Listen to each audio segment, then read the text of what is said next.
Hello everyone, আজকে চলে আসলাম নতুন একটি রেসিপির ভিডিও নিয়ে। আশা করি তোমাদের ভালো লাগবে। বালাচাওয়ার স্টাইলে চিকেনের এই রেসিপিটি বানানোর জন্য প্রথমেই আমাদের প্রয়োজন বোনলেস চিকেন, পেঁয়াজ কুচি। প্রথমে একটি কড়াইতে আমরা তেল গরম করে নিলাম, তার মধ্যে দিয়ে দিলাম 1 কাপ পেঁয়াজ কুচি। ময়দায় কোট করা রসুন দিয়ে ভালো মতো বাদামি করে ভেজে নিলাম। গাইস, দেখতেই পাচ্ছ সুন্দর একটা কালার চলে এসেছে। অপরদিকে আম্মু লেবু ও কাঁচামরিচ কেটে নিয়েছে। আদা রসুন বাটা, স্বাদ মতো লবণ, চিকেন মশলা ও বেসিক মশলা দিয়ে ভালো মতো ওভারনাইট ম্যারিনেট করে গরম তেলে দিয়ে ভালো মতো ভেজে নিব। ভাজা শেষে একটি কড়াইতে সরিষার তেল, মরিচ কুচি, চিলি পাউডার, টেস্টিং সল্ট দিয়ে ভালো মতো নেড়ে চেড়ে নিব।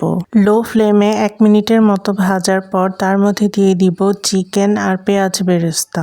সবকিছু ভালো মতো নেড়ে চেড়ে মিক্স করে নিব। চাইলে এভাবেও খেতে পারেন, আবার চাইলে সরিষার তেল, কাঁচামরিচ, পেঁয়াজ, সামান্য পরিমাণ লবণ, লেবুর রস দিয়ে ভালো মতো মাখিয়ে গরম ভাতের সাথে পরিবেশন করতে পারেন। ভিডিওটি ভালো লাগলে please like, comment, share with our friends and family and don't forget to subscribe our channel Sunny Road Vlogs and hit the bell icon. সবাই ভালো থাকবেন। ওকে, টাটা, বাই।